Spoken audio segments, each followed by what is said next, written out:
नमः। आज धन ऐश्वर्य की प्राप्ति का सबसे सरल उपाय बताने जा रहा हूं। आज का मानव चूंकि आर्थिक युग है, धन का विशेष महत्व है, उसकी जिंदगी में धन को विशेष महत्व देता है। तो आज चर्चा धन के ही ऊपर होगी। वो कौन से उपाय हैं जिनसे व्यक्ति को आसानी से धन मिल जाए, क्योंकि ये जो युग चल रहा है इसमें आदमी ज्यादा मेहनत नहीं करना चाहता, कुछ करना नहीं चाहता। वो सोचता है कि हमारे पास सुख मिल जाए, संपत्ति मिल जाए, घर बन जाए, मकान बन जाए, शादी हो जाए, सुंदर पत्नी उसको मिल जाए,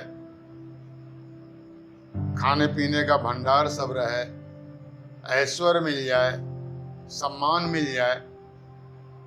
लेकिन अगर कुछ करना हो कि ये सब कैसे मिलेगा, किस चीज से मिलेगा, ये करने में उसको बहुत ही कष्ट होता है। तमाम बहाना बनाएगा। 3 बार भोजन भजन एक बार, उसमें भी आती अड़चन हजार, किसी संत ने कहा था। तो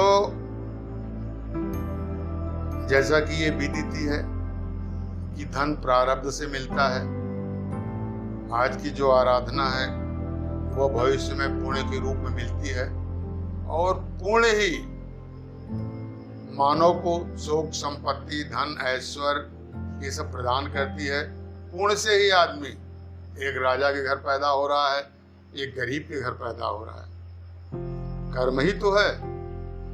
जिस तरह का कर्म करेगा उस तरह का प्रारब्ध बनेगा, और उस जगह उसको भेजा जाएगा। कारण प्रभु सबके हृदय में बैठे हुए, सबके अंतराल में है, और साक्षी भाव से सबके कर्मों का निरीक्षण करते रहते हैं, और कर्मों के अनुसार जिसका जैसा कर्म होता उस तरह का भाग उसके खाते में लिख देते हैं। प्रभु कहते हैं कि तुम हे मानव, तुम कर्म करने के लिए स्वतंत्र हो, लेकिन मैं तुम्हारा भाग्य लिखने के लिए स्वतंत्र नहीं हूं। तुम जैसा कर्म करोगे हम उसी के अनुसार तुम्हारे हिस्से में भाग्य लिख देंगे। और जब शरीर छूटेगी तो इस सूक्ष्म शरीर के साथ जो मन है, मन को ही सूक्ष्म शरीर कहते हैं, आत्मा के साथ वो भी लगा रहता है। और जब पुनर्जन्म होता है तो उसी तरह की उसकी सृष्टि होती है, उसी जगह वो जाता है। फिर उसका खाता खोला जाता है, किसने पिछले जन्मों में शुभ कर्म किया है या अशुभ कर्म किया है। शुभ कर्म का फल उसको धन, संपदा, सुख, संपत्ति, ऐश्वर्य, अच्छा परिवार, अच्छी पत्नी, रूप, सब कुछ मिलता है। और अगर प्रारब्ध खराब है, कर्म बढ़िया नहीं किया है, तो ये दुख के रूप में, दलितता के रूप में, नाना प्रकार के कष्टों के रूप में मिलता है। इसीलिए तुलसीदास जी ने कहा है, अगर इस जगत में सबसे बड़ा दुख कोई है तो न ही दलिद्र सम दुख जग माई। इसलिए हे मानव, हे जीवों, जिसने आपको 84 लाख जोनियों में घूमते घामते आज मानव शरीर दिया है, तो तुम उसके लिए कुछ समय निकालो। अब सवाल यह है कि अगर सब कुछ प्रारब्ध के ही ऊपर है तो हमें धन संपत्ति मिलेगी कैसे? हाँ, मिलेगी। तुलसीदास जी कह रहे हैं, भावी मेट सकें त्रिपुरारी। ब्रह्मा ने जो यहाँ लिखा हुआ है उसके प्रारब्ध को शिव जी मिटा सकते हैं। उदाहरण भी है, मार्कंडे की अल्पायु थी, लेकिन शिव जी की आराधना कर रहे थे मार्कंडे जी।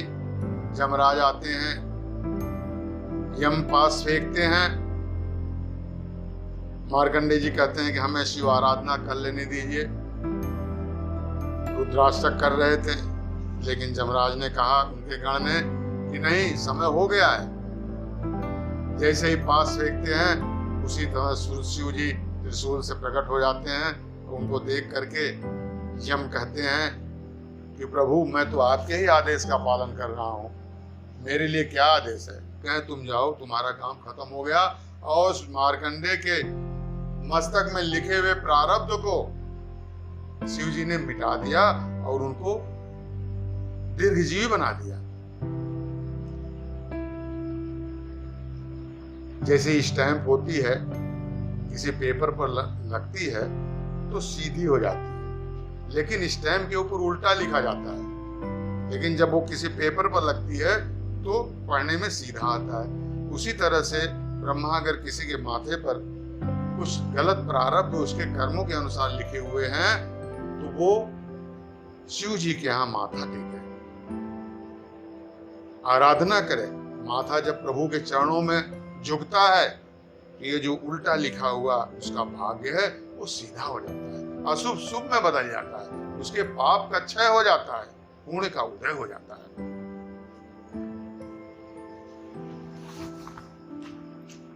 सावन का महीना 6 जुलाई से शुरू हो रहा है और 1 जुलाई से चातुर्मास भी शुरू हो गया है। पहले चातुर्मास के विषय में बता दें, यह महीना 4 महीना ऐसा होता है कि इसमें सिर्फ साधना की जाती है, अनुष्ठान किया जाता है, मंत्र का जाप किया जाता है, प्रभु से प्रार्थना की जाती है, वंदना किया जाता है। जितना हो सके इसमें 4 महीने का उपयोग प्रभु की आराधना में लगाना चाहिए। 1 महीने का समय जो 6 जुलाई से सावन चल रहा है और 6 जुलाई को ही पहला सोमवार पड़ेगा और अंतिम सोमवार जब खत्म होगा सावन तो अंतिम दिन भी सोमवार ही है। इस तरह से इस बार 5 सोमवार मिल रहे हैं जो उपवास करने के लिए बहुत ही शुभ माने गए हैं। आदमी की, व्यक्ति की जो भी कामनाएं हों, प्रायः औरतें सोमवार का व्रत रखती हैं सावन के। सावन में शिव जी पृथ्वी पर ही रहते हैं पूरे 1 मास। किसी भी तरह की कोई साइत नहीं देखना है, कोई मुहूर्त नहीं निकालना है। शिव जी अभिषेक से प्रसन्न होते हैं। वैसे तो हर देवी देवता का अलग अलग अपनी अपनी पसंद है। जैसे सूर्यदेव हैं, ये नमस्कार से ही प्रसन्न हो जाते हैं। विष्णु भगवान स्तुति से प्रसन्न होते हैं। दुर्गा जी अर्चना से प्रसन्न होती है। गणेश जी तर्पण से प्रसन्न होते हैं। जैसा कि मैंने बताया, शिव जी अभिषेक से ही प्रसन्न हो जाते हैं। शिव जी को अभिषेक बहुत प्रिय है और अभिषेक में एक विशेषता भी है। जिस व्यक्ति की जो मनोकामना हो वह शिव जी के अभिषेक से पूर्ण हो जाती है। जिसको धन चाहिए, ऐश्वर्य चाहिए, सुख चाहिए, आरोग्यता चाहिए, सुंदर पत्नी चाहिए, सम्मान चाहिए, पद चाहिए, कोई भी ऐसी चीज़ नहीं है, लंबी उम्र चाहिए, वह शिव जी के अभिषेक से मिलती है। लेकिन पदार्थ बदल जाते हैं। आज हम धन एवं ऐश्वर्य के विषय में बता रहे हैं। जिसको ऐश्वर्य की इच्छा हो वह घी से शिव जी का अभिषेक करावे। शिव जी का अभिषेक घी से करावे तो उसका ऐश्वर्य बढ़ेगा, उसको ऐश्वर्य की प्राप्ति होगी। एवं जिसे धन की कामना है, धन चाहिए, गृह कार्य नाना जंजाला, धन तो बहुत कुछ है, बहुत महत्व है, लेकिन सब कुछ नहीं इसको मानना चाहिए। आवश्यकता के लिए जितनी ज़रूरत है आदमी उसके लिए हाथ पैर चलाता है, चलाना भी चाहिए। सिर्फ धन के ही पीछे नहीं भागना चाहिए।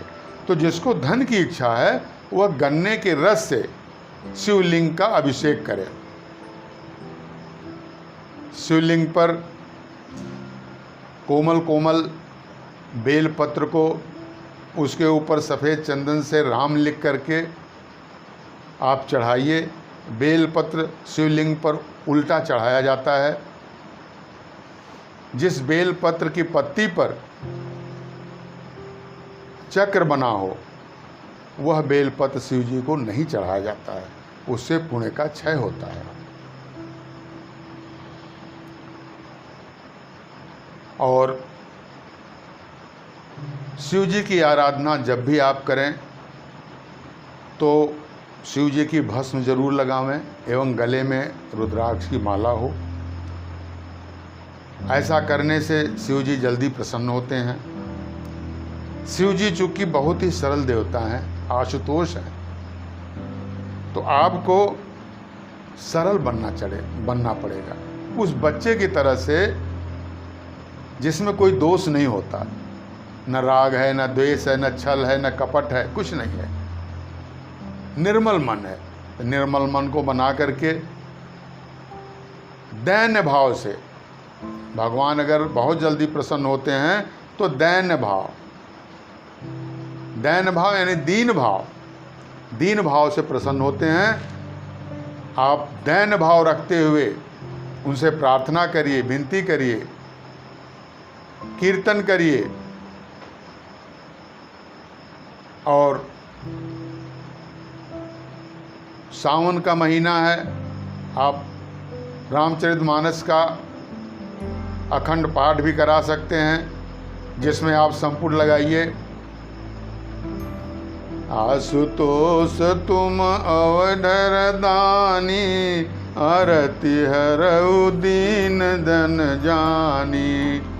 आशुतोष तुम अवधर दानी, आरती हरऊ दीन जनु जानी। इसका संपुट लगा के करें, आपकी जो भी मनोकामना होगी निश्चित पूरी होगी, चाहे धन की हो, ऐश्वर्य की हो। जिसकी शादी नहीं हो रही है, शादी की मनोकामना पूरी होगी। जिसको सुंदर पत्नी चाहिए, जिसको धन चाहिए, ऐश्वर्य चाहिए, जिसका स्वास्थ्य नहीं ठीक हो रहा है, जो भी मनोकामना आप लेंगे इस संपुट से शिव जी अवश्य पूरा करेंगे। श्रद्धा के साथ, विश्वास के साथ, विनम्र हो करके आप लाभ लें और शिव जी की आराधना करें। शिवलिंग का दर्शन तो इतना प्रभावी है कि शिवलिंग के दर्शन से, स्पर्श से आपके सारे पाप भस्म हो जाते हैं। ब्रह्म हत्या तक का भी पाप, गो हत्या का पाप, किसी भी तरह का पाप है वह नष्ट हो जाता है। जो जहाँ है, जितने 12 ज्योतिर्लिंग हैं, जो जहाँ हैं उनकी आराधना करें। और जो काशी में है, काशी के लिए तो विशेष महत्व है कि कहीं का भी पाप अगर नहीं, कहीं भी जाने से नहीं खत्म हो रहा है, वो काशी के विश्वेश्वर महादेव जी का स्मरण करे, दर्शन करे, अभिषेक करे, स्पर्श करे, उससे वह पाप खत्म हो जाता है। और काशी में रह कर के कोशिश करना चाहिए कि किसी तरह का पाप न हो। सुबह शाम 12 ज्योतिर्लिंग हैं, जिनका अगर सुबह शाम आदमी पाठ खाली करता रहे तो 7 जन्मों के उसके पाप नष्ट हो जाते हैं। और जैसा कि आप जानते ही, पाप ही अवरोध है, रोग का कारण, शोक का कारण, दरिद्रता का कारण, दुख का कारण उसका किया हुआ पाप ही है। तो आप 12 ज्योतिर्नामों का प्रातःकाल और सायंकाल पूजा के समय स्मरण करिए, उच्चारण करिए। मैं एक बार पढ़ के बता देता हूँ। 12 ज्योतिर्लिंगान सौराष्ट्रे सोमनाथम च, श्रीशैले मल्लिकार्जुनम, उज्जैन्यां महाकाल ओंकार ममलेश्वरम, परल्यां वैद्यनाथम च, डाकिन्यां भीमशंकरम, श्वेतबंधे धुरामेशम, नागेशम दारुकावने, वाणस्यां द्विशेषम, त्र्यंबकम गौतमी तटे, हिमालये तु केदारम, घुष्मेशम च शिवालये। एतान् 12 ज्योतिर्लिंगानि सायं प्रातः पठे नर, सप्त जन्मार्जित पापम स्मरेण विनश्यति। स्मरण करने से ही 7 जन्मों का पाप नष्ट हो जाता है। इससे सरल क्या चाहिए आपको? इतनी सुगमता है। आप अपने पिछले किए हुए कर्मों का शमन करिए, आगे के लिए निश्चित करिए। इस तरह का कोई कर्म न हो जिससे पाप हो और हमारे सुख में अवरोधक हो। आप शिव जी की आराधना करिए। ईश्वर गीता में भी शिव जी ने भी यही कहा है कि मैं भोग तो देता ही हूँ, लेकिन मोक्ष भी देता हूँ। मेरी आराधना करने वाले को मैं इसी जन्म में मोक्ष दे देता हूँ, बशर्ते निश्चल भाव से, सांसारिकता से दूर होकर के, वैराग्य भाव से वह मेरा स्मरण करे, चिंतन करे, मेरा अभिषेक करे, तो मैं उसको इसी जन्म में मुक्ति प्रदान कर देता हूँ। तो इस तरह से शिव जी की आराधना करके, खासकर सावन का महीना 6 जुलाई से चल रहा है, आप लोग इसका लाभ लें, शिव जी का अभिषेक करें एवं जन्म जन्मांतरों के पाप को काटते हुए अपार धन संपदा का आनंद लें, सुख का आनंद लें, ऐश्वर्य का आनंद लें। हरि ओम, हरि ओम।